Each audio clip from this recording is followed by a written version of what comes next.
Is it possible that this one building system can address the many issues facing today's built environment? Building complexity, sustainability, durability and resilience, connectivity, and style. There's truth. Then there's marketing. Can one product really solve for all of this? RSG 3D structural concrete insulated panel uses the same building technology for needs of all sizes, from the homeless crisis to five-star hospitality, from eco modules to high-tech ADUs. This global innovation award-winning company wants to change the face of housing. Please welcome today Ken Caligar, CEO of RSG 3D, and see what it means to be an important company providing the most resilient, sustainable, and affordable advanced building technologies on Earth. This is exciting. But first, we need to thank our sponsors, because without them, we cannot bring you all the latest and greatest that are building it better. So before we get into it, thank you to Forward Solutions Group for allowing us to deliver these examples of construction innovation. Forward Solutions Group is successfully driving companies to succeed where others have failed. Learn more about Forward's recent acquisition of Moducore, an ERP solution for offsite manufacturing. For more information, reach out to Ben Hershey. Please contact Ben at forwardsolutionsgroup.com. And also a big shout out to Howick Ltd. Howick has a long history of innovation in cold form steel manufacturing and produces innovative precision roll forming technology for customers throughout the US and the world. Check out their Machine Buyer's Guide for offsite modular construction or fast build construction with light steel for framing. Check out their website, howickltd.com. All right, so let's hop into this, everybody, without further ado, and let's bring Ken into the show. Ken, how you doing? Good afternoon, Dave. I'm great, thank you. Hey, listen, welcome to the Dave Cooper Live Show. And as always, we're excited to talk about this product. This product has been around for some time, and you are taking it to the next level. But before we get into that, why don't you tell everybody a little bit about who you are? In fact, Ken, we want to know everything about you from the moment you were born to this very moment in time. Do not leave out any of the good stuff from the hospital, or we will call somebody and have them come on the show and give us a scoop, and then it'll be embarrassing. No, I'm just kidding. Go ahead, give us your elevator pitch a little bit in your background, and then let's hop into the product. Yeah, look, I'm a straight out of Central Casting, middle class kid from Long Island. Smart student, good athlete, went to a couple of real good schools, United U.S. Naval Academy and Brown University, and came out of there really understanding that I didn't know anything. And I really needed to start learning. One of the first things that I ran into while at Brown was the notions of a system approach, and I'd never even thought about that before. So, a good education is only the start. So I kind of migrated to Wall Street and managed to morph a couple of different careers essentially there, but really spent most of my time as an investment banker. And as one of my bosses once called me, he said that you're an idiot savant about business plans. And I think his emphasis was really on the first, on the idiot part of it. But it turned out that I was pretty proficient at understanding companies. And along the way, so I was a managing director of a couple of, name firms and things like that.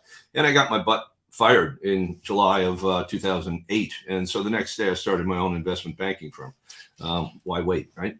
So during that period, we did great. We did a lot of restructurings. We did a lot of interesting companies. And I got to really spend time with CEOs and CFOs and really understand the nuances and the drive of running businesses.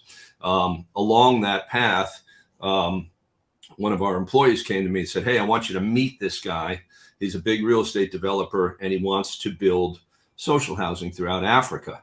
And I said, "Well, okay, I have no background in building, no background in Africa, no background in architecture or construction, engineering, so why me?" And they said, "Well, they liked something that you had done previously, so let's go talk." So we did, and it turned out I bumped into this panel product. That business plan was not the greatest business plan in the world, but the product was unbelievable, and it got under my skin. Yeah.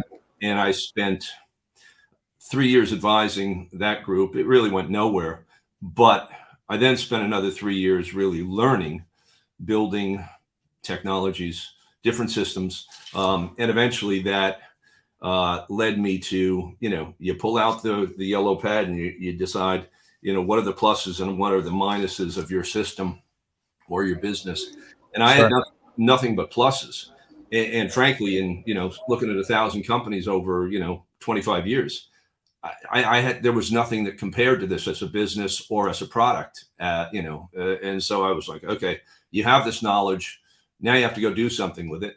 And to make matters even more complicated for me, I felt a responsibility to really share this information with people. They were missing it. And this is just a better way to go. Yeah, for sure. For sure.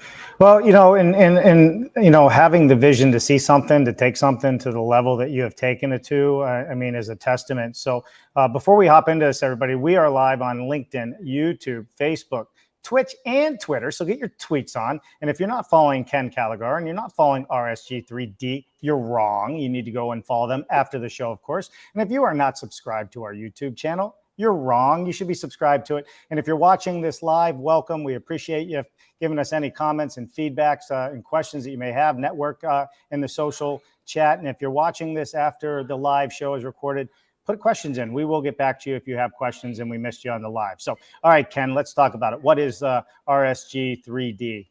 Okay, so RSG3D is a very simple, very elegant, comprehensive solution for your building envelope.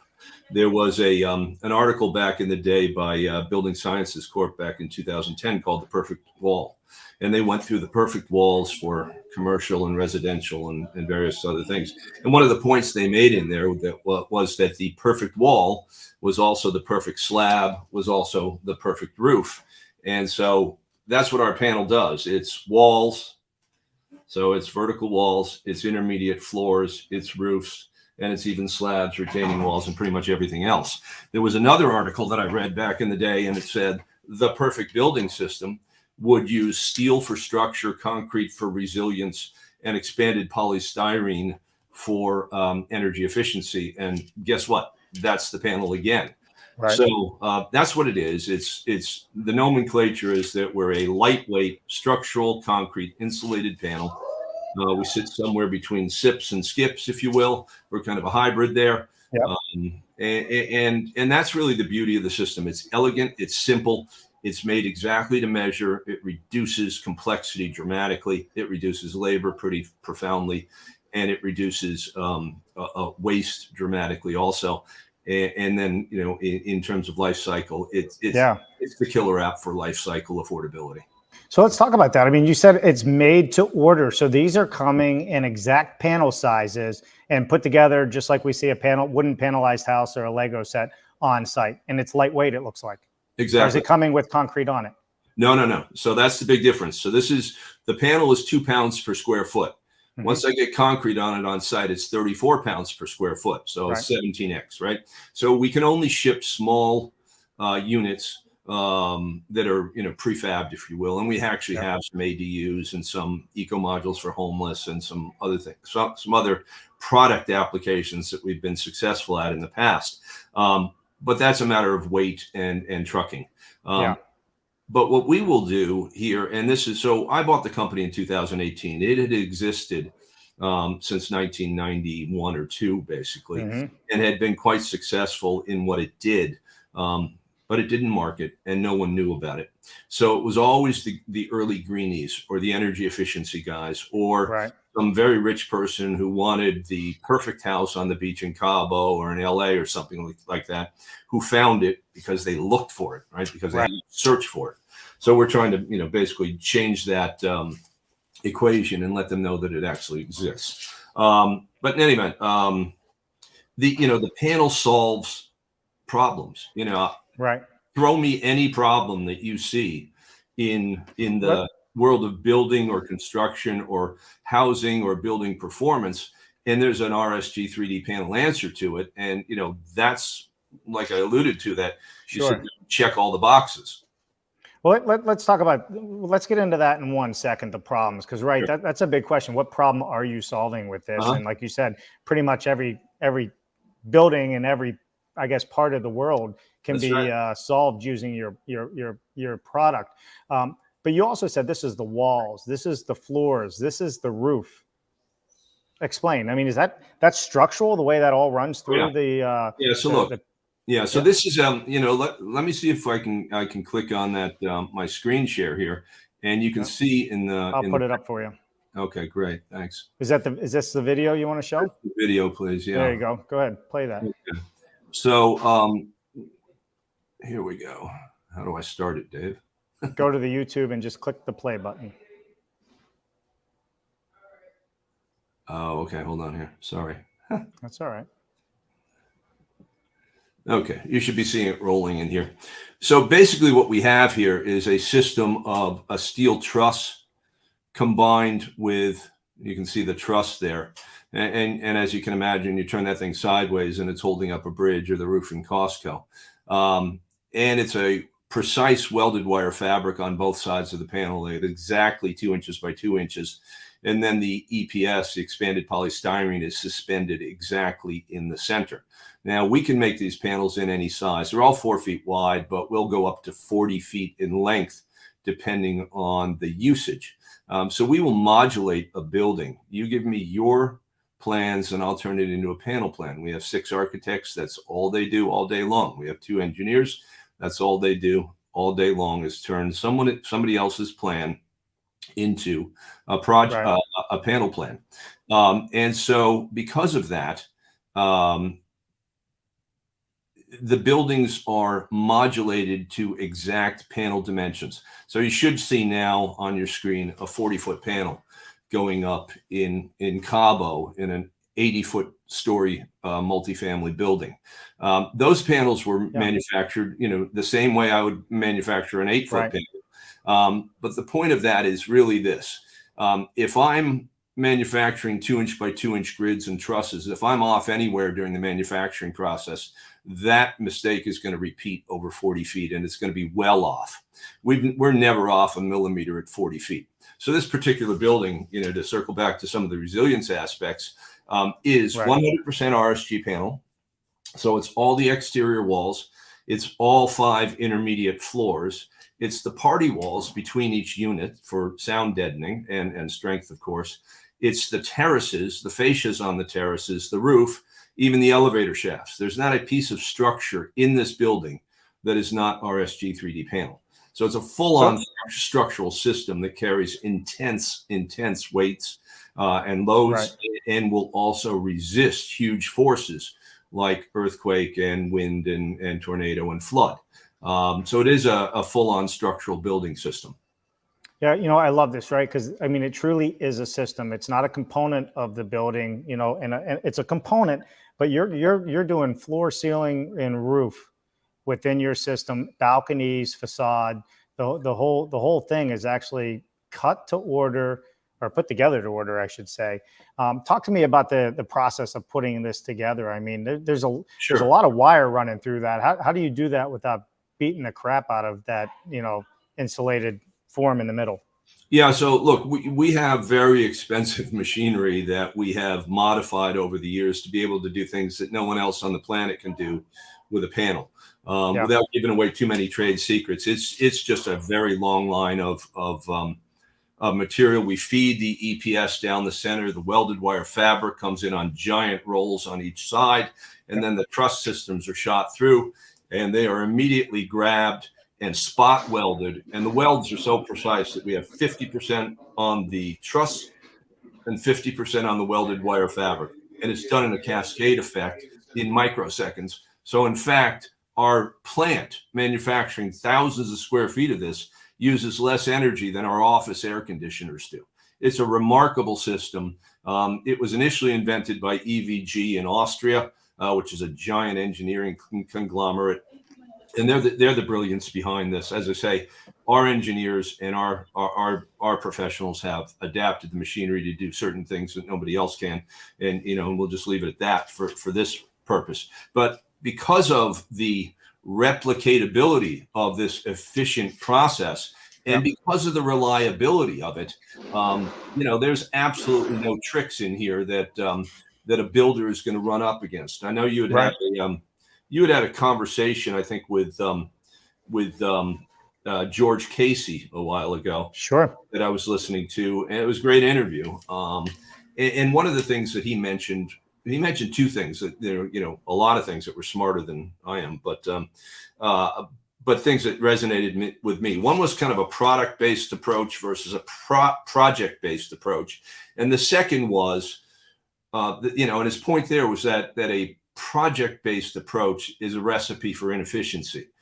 It's also a recipe for uncontrolled variation. And there's a very famous old saying in building science or in engineering that uncontrolled variation is the enemy of quality.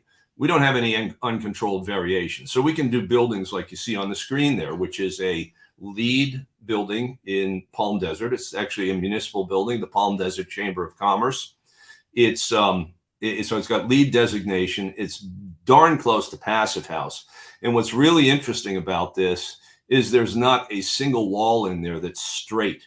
All of these walls are radiused. Most of them are off plumb for shading effect.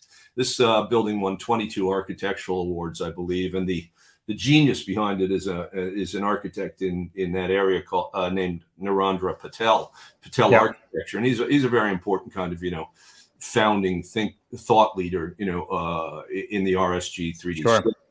We have a number of folks like this, but this is just brilliant architecture, and nobody can do this with conventional systems. Or let's put it this way: it's very hard to do with a conventional system, but with a structural system that's crazy strong, you can do this all day. Yeah, what's the span? Like you said, it can be a roof. What's your spans on your roof using that system with the concrete on it? Well, theoretically, it's almost unlimited, but basically, a panel will span naturally 20 feet. Yep. If you go beyond that, you're going to start introducing a little bit of rebar into the system or something like that to strengthen it on the top. So rebar, not you don't need to put steel beams or columns underneath it. No, absolutely. You can go 20 plus feet with just adding 20 more feet with just adding some rebar into the panel. Yeah, absolutely. Wow. And the panel will carry huge weights. So we'll carry 40,000 pound axial load per linear foot. To give you just a normal example, I'm building a house in Joshua Tree, and the living room is 36 feet long and 24 feet wide. It's complete open span. So we're running 24-foot, panels across the roof there. Sure. And it's a flat roof, which is more strength, more stress on a roof than any other angle. Right. In addition to that, we have 24 feet of window on one wall and 18 feet on the other. And so what you do there, you would normally have to put in a big steel header or a big beam. Sure. But what you do with the panel is very simple. You cut out some of the EPS and you build a concrete beam in there with some rebar, and that will hold. So we're holding a huge Fleetwood door that weighs about 2,000 pounds from above because of the strength of the panel. So pretty much on site, I can cut in anywhere I want on that, put a hole in it. If I want to add a window, I want to make a change, or you can do that at the factory, I would imagine too. Or do these come with windows in it? Walk me through how the system arrives. No, we ship the panel just as panel. And I would say about 90% of our projects are custom builds. And we do not like to do the cuts in the factory for simple efficiency reasons for the builder. So, for instance, if I ship him 100 panels and 2 of them have window cutouts and they're at the bottom of the stack, he's going to spend an awful lot of time moving some panel around to try to get to those 2, versus the fact that he can just cut in 2 windows, very, very quickly with hand tools, and he doesn't have to mess around. In addition, we see a fair number of changes that are made on site. So, we have houses in Montecito that originally had kind of long horizontal windows, and they changed them to giant windows 2 days before they were going to done framing. It didn't require any re-engineering because the panel was able to take that load. When we get into production builds, when we're doing duplexes, 100 of them or something like that, or 100 condos in the Caribbean or something, we can do the cuts in our plant. Our plant, by the way, is in Mexico, in Mexicali, right on the Southern California border. So we enjoy some pretty good, labor rates and things like that. But it's more importantly, it's a very professional group of people that honestly, I'm tickled to work with every day. I want to put a question out there from Matteo Atwee. He is one of the owners of Boxy, which is a modular manufacturer in Louisiana. He's asking, can you run MEPs easily through it? Is the question. Very, very simple. So The EPS is called Type 1 Modified EPS. I don't know if you can see it. I'm gonna blow it up here. Well, let me put you full screen. So the EPS is Type 1 Modified EPS, and that means there's no VOCs, and it's auto extinguishable. So it's non-combustible, but also auto extinguishable. You've got a natural channel in here that you can kind of see my finger in. That's about 5/8 of an inch in there. You can expand this channel by putting a heat gun to it or a plumber's torch, right? And I've done this actually on Fox TV to show the non-combustibility of the panel with a 1300-degree blowtorch and whatnot, and the panel will shrink back, right? The EPS will shrink. So you can create a cavity in there to run your MEPs. So all of the MEPs are in the wall, right? And that's one of the great things about it. It's eventually encased in 3,500 PSI concrete. So these are very, very stable walls, obviously. They're obviously disaster resilient and whatnot. But in addition to that, you've encased your MEPs very elegantly within the walls. Right. And let's talk about compliance, code compliance, and all of that. How do you get those spans? I mean, does it have to be certified by an engineer each time, or is it third-party engineering? Who handles all the codes? Yeah. So first of all, this is essentially commercial reinforced concrete. Okay. Yep. So it's replacing that 10-inch commercial wall with huge amounts of steel in it. It's much lighter. It's as strong or stronger generally. So we're basically bringing commercial reinforced concrete code into the residential realm, which is why I can build you a 1,000-year house, right? And why you can't do it with other materials. So that comes along with a certain amount of engineering requirements. Now, we did 3.5 years of testing at University of California, Irvine, at the Structural Engineering Test Hall there, and that resulted in an International Code Council evaluation and certification. I think we're the only panelized company around that has that. But that, they tested everything you can do to a panel, from just its native attributes and qualities, but also to disaster testing. So seismic testing and wind testing and burn testing and all the rest of that. So we have an ICC certification, and the ICC incorporates all global codes underneath it. So that's up to date, and we continue to work with ICC and love that relationship because it's very important. Look, it's the gold standard of building products. We have other things like Miami-Dade NOAA, which requires 156 mile per hour wind rating, and I think we rate out at about 2x that, of over 300 miles an hour. So we're way above category in all of this, all of the building codes. It's almost ironic because they keep eking up building codes 1% every couple of years or something. Sure. And so, I mean, and this isn't just theory and code. I mean, you have products all around the world and some very harsh climates. So this isn't something new. This is something that's tried, true, and tested. Yes. You're just really bringing it to the masses for the first time. Yeah, and to America. I mean, look, this is all over Europe. It's all over the Middle East. There's two plants that manufacture, that use some of our equipment to manufacture a similar panel in Vietnam. We've got probably 10,000 constructions in 20 countries over 30 years. We've done everything from Habitat for Humanity with Jimmy Carter. By the way, those were the only houses that survived Hurricane Andrew in 1992, August 92. And that got us a lot of press back in the day, CNN and Washington Post. Basically, there were articles asking, what in the world, how did these charities homes survive and all the McMansions fall down? And the answer is simply the panel. So yeah, we're all over the world. We're in 20 countries, every building type you can imagine, from that 80-foot tall building in Cabo on the beach there, again, to ADUs, a lot of custom homes, strip malls, anything you can name, anything you can build that has walls and intermediate floors and roofs. We've pretty much done, including infrastructure for the Department of Defense and some cities, like, freeway sound barriers.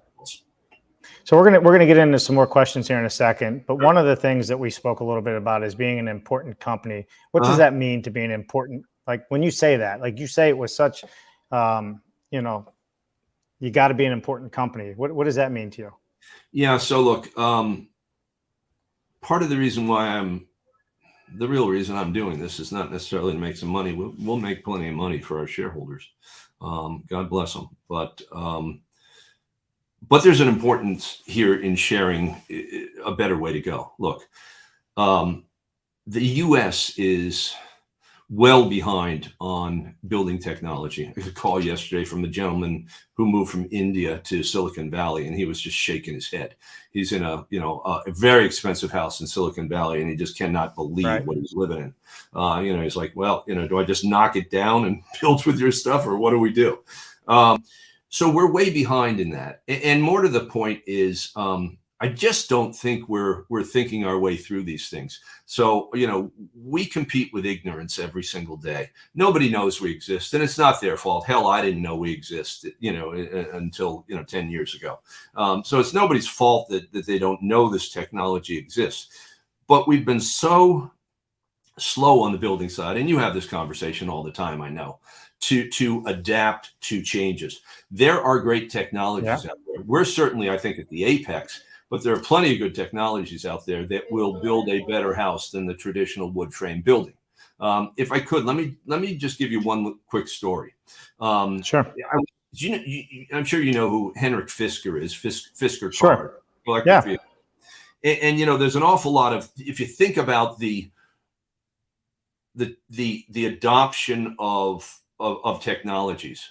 1903, there's a famous great page in Sam Rashkin's book with a photo in 1903, and it shows the Easter Day Parade in New York City, and it shows 100 horse and buggies and one car. And 10 years later, the same photo from the same vantage point shows hundreds of cars and one horse and buggy. So change happens, and it can happen quickly. We're going through this whole EV cycle right now, and the market caps of these EV companies are just astounding. And so the industry as a whole is just giant. But we spend 2% of our time in our cars. We spend 85% of our time in a house or a building. This makes no sense to me that we're not way in the lead globally on this. We have the smartest universities. We have, we still have a pretty good educational system. What in the hell are we paying attention to? I mean, look, at the end of the day, say to people, look, we're the most important technology company in the United States. And people laugh in my face, and that's fine. But, my rejoinder to that is, do you need another app to share photos of your cat? Do you need another app to to order groceries? No, you do not. You need to live in a resilient, energy efficient, conscious, healthy, long-term affordable place where your family's going to thrive and live, right? This is where all the good stuff happens, and we're missing it. Listen, we have figured out how to send autonomous ships all the way to the moon and back with nobody in it. You're telling me we can't figure out how to build a better house with no change orders? Exactly right. It makes no sense. Astounding, right? Just astounding. But look, I was just looking today. There was an article popped up. We all know we're in the middle of an inflationary cycle. Article popped up today. The average American family is spending $327 more a month this year than last year. Well, guess what? We don't have that money. Most people are living on, paycheck to paycheck. They have $400 in their checking account. We don't have that kind of wiggle room in here. The RSG system can create that. If I can save you 50% on your energy just by making one single change from wood frame to RSG. And by the way, we're surpassing Title 24 California Energy Code by wide margins. So if I can save you half your energy costs, if I can save you on your maintenance, hell, I got a 500-year building here versus a 50-year building. If I can save you on your insurance, that's hundreds of dollars a month that we can put in a family's checking account.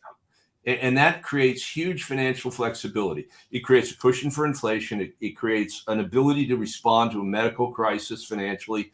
Maybe it creates a better job by having a car you can commute to, a better job with. Maybe it creates, community college, or just plow it back into your mortgage as a prepayment. And at year 20, you're free from a 30-year mortgage, which is, by the way, about the time your kids are going to want to go to college or have a car themselves. That's so you better have some cash. I learned that lesson. Yeah, for sure. Yeah. Well, speaking of the cost, and we got about 8 minutes left here. Gilbert Meyer from Honduras asks, he says, very nice system. Love the combination of steel, styrofoam, and concrete. What is the cost per square foot of your buildings? Okay, so I'll tell you the cost of the panel. So the panel system, depending on your building, is probably going to be on order of, let's say, 10% of your building's budget. Okay. So I can't flex 90% of your building budget. You're still going to want the granite or the marble or the quartz. You're still going to want that fancy bathroom. So I can't touch that budget. But in the framing budget, I can save you time, energy, and just create much more value. In terms of the panel, it runs basically $5 to $7 a square foot. In terms of the building cost, it's equivalent to framing with wood frame or concrete block. In fact, it should be less. And in multifam, it certainly is less because of the speed and the efficiency that you get out of your labor. But looked at a different way, if I may, you can look at, so there's installed cost, and then there's life cycle cost, right? Just on the total cost basis, we're equivalent. But what are you getting for that? If you had to make a wood building be seismic resilient, you can't, but it would cost you a lot more. If you had to make it be energy efficient as ours, you're putting in 2-3 forms of insulation. That's time, labor, money, etc. So to get to a building that's going to be near performance to ours, you're probably going to spend 40% more than your budget. So for the same dollars, I'm probably delivering a building, or our builders are delivering a building that's worth 20% more. If you're building a $500,000 house, I think I'm putting $100,000 equity in your pocket, and you're also going to enjoy those cost savings every month. And so Mateo had a question here. What is the difference between this and an ICF? ICF, right? Great question, Mateo. This is a reverse ICF.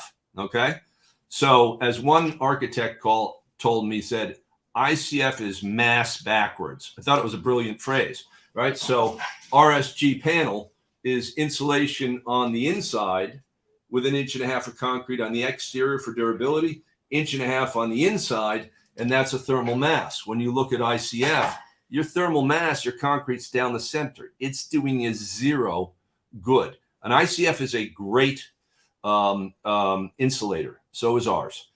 But it's not as durable. It's a ton more complex than an RSG wall. You've got basically 8 layers there, 10 layers versus 2 layers for an RSG wall. So much more complex. And it just doesn't perform quite as well on energy. It's good, though. And it certainly doesn't have the disaster resilience that we have. We see those things burn down in Northern California all the time. Sure. Paul Barreto asked, any opportunity for it to be part of manufactured housing, HUD code homes to create a stronger home?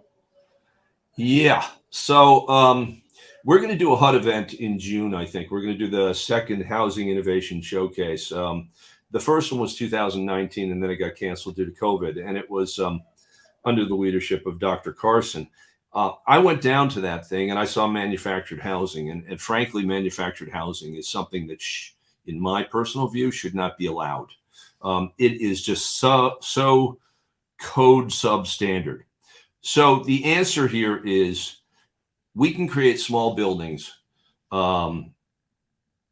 again, based upon weight and size of trucking that we can prefab. But most RSG buildings, almost all of them, are going to be built on site. So they're available, they should be available to the trades.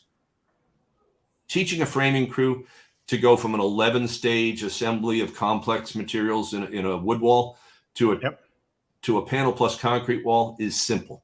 The on-ramp to learning that is very, very shallow. It's very, very simple. But these things will be site built. Going back again, it's just a weight issue. The issue with manufactured housing, in my personal view, is it's got to be light because it's got to be transported. Light competes directly against strong. These two are incompatible, right? So you either make it light or you make it strong. Yeah, for sure. All right, Cooper Lane joining us. He says, yeah, we need less cars, more houses. Sorry if I missed this, but where are you manufacturing at? So our present plant is Mexicali, Mexico. We're 5 miles into Mexico from Southern California. Happy to show you the plant and have visitors there. We do it all the time. We take builders there all the time to train. Love to have visitors all the time. It's a great plant, and we have great personnel. Our next stage of manufacturing will be in Florida. We're in conversations with a couple of cities in Florida. Mm-hmm. Look, very simply, we should dominate certain regions of the country. One would be the hurricane region, because you can't kill this thing, right? The other would be California, because if you're in California, you got 3 problems. You got a wildfire problem, and we're immune to that. You've got a seismic issue, and we're tested up to, an 11.0 Richter, which is nuts. And you've got energy efficiency that you have to comply with. We solve all of those. So we should dominate California. We're very good there out of our plant. We should dominate the hurricane regions and flood regions of the Gulf Coast and the Caribbean. Yeah, I you know what, I think you're absolutely right. When I think about the resiliency of this structure, I think of like windows in a car, right? They shatter, but they don't come apart.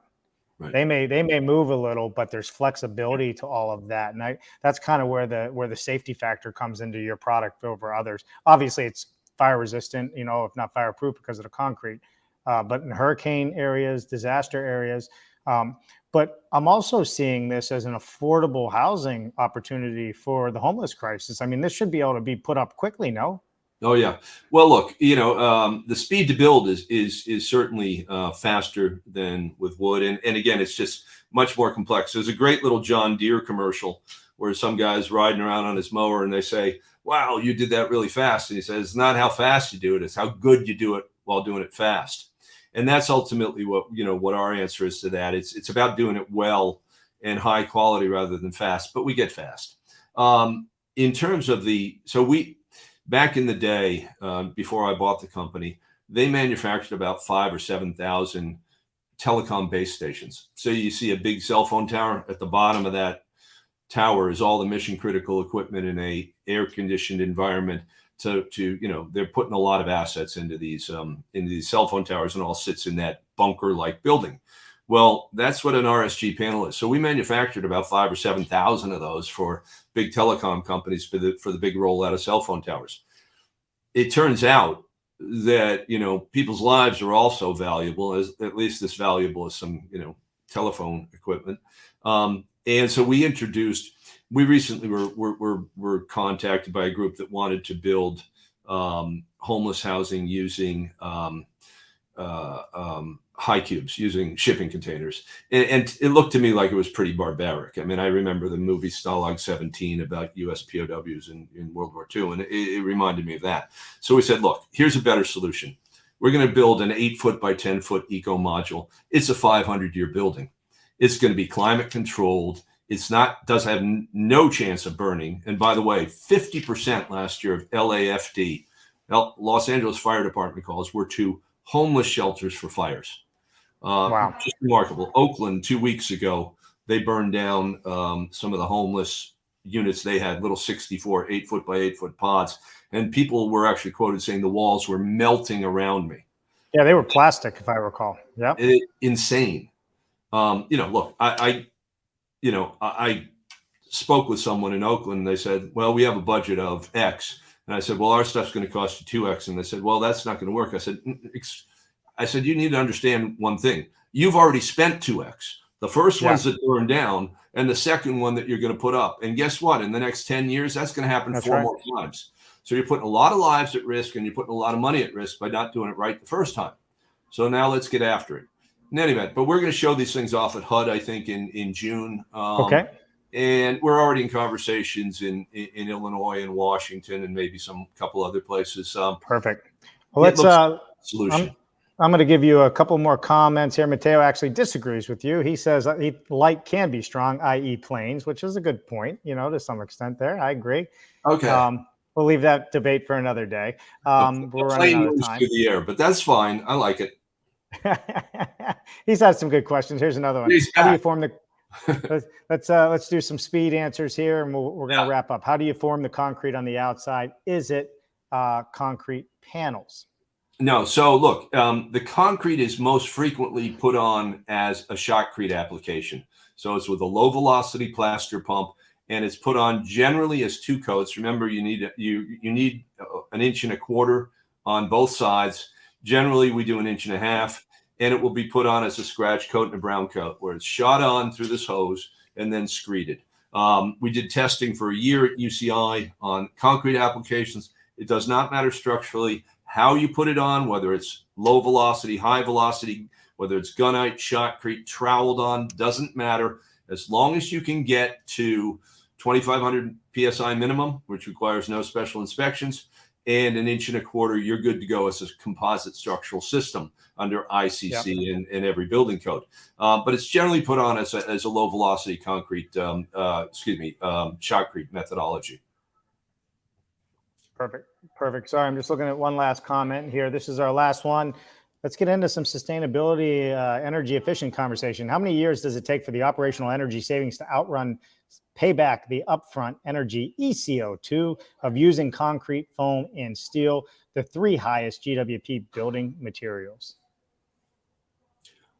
Okay, so let's talk about a couple of things here. First of all, we have to decide what our baseline measurement comparison is against, right? So if we're looking at a wood frame typical building, the RSG panel for substitution for the walls and the roof in U.S. temperate climates is going to be about a 45% savings, just like that, right? So essentially, I've given you half a solar system. Let's say that, right?